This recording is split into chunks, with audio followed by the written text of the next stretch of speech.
көрсөтүүгө даяр. Азыр Адилкадыржанов эч кандай эрежени бузбай туруп топту тартып алды. Владислав Кобылянский, Лобовко, Лобов, Сүйүнбек Мамралиевке, Мамралиев азыр узун пас менен издей, жок өзү сокку жана гол! Сүйүнбек Мамралиев кандай коз керемет голду. Нефчи командасынын дарбазасына 42-мүнөттүн жүрүшүндө голду Сүйүнбек Мамралиевдин орундоосунда көрүп турабыз. Сүйүнбек Мамралиев топ менен жакынкы бурчка чебирилди, гол!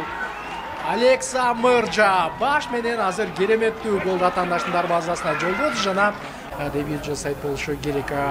Команданын ушул алмашуудагы оюнчуларында да өзгөчө учурлар бар. Азыр дарбазасына дагы гол жолдоп олтурат. Бардыр, бирок бурчтан чыгарылган топту байкасаңыздар, дал ушинтип чечим кетүүгө жетишти деген чечимди кабыл алды. Ооба, Адилкадыржанов демек чечимдин ичинен алып чыкты дагы.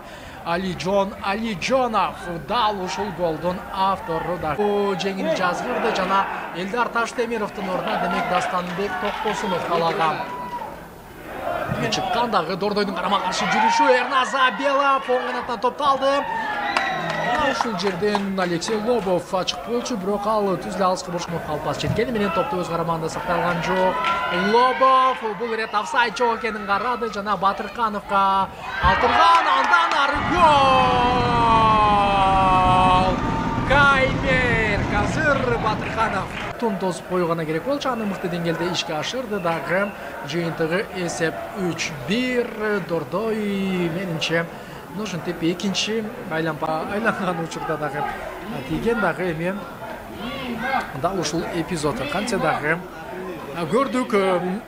Нурланбек Курманбеков, Эржан Токотаевга негизги атаандаштыкты жарата турган дарбазачы деген азыр баалары берилүүдө. Аны мына ушул жерден дагы байкасак болот. Сокку жана гол.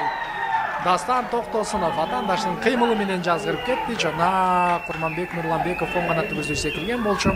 Ал жерден топ даланын жарым бөлүгүнө өттү дагы эми Дастан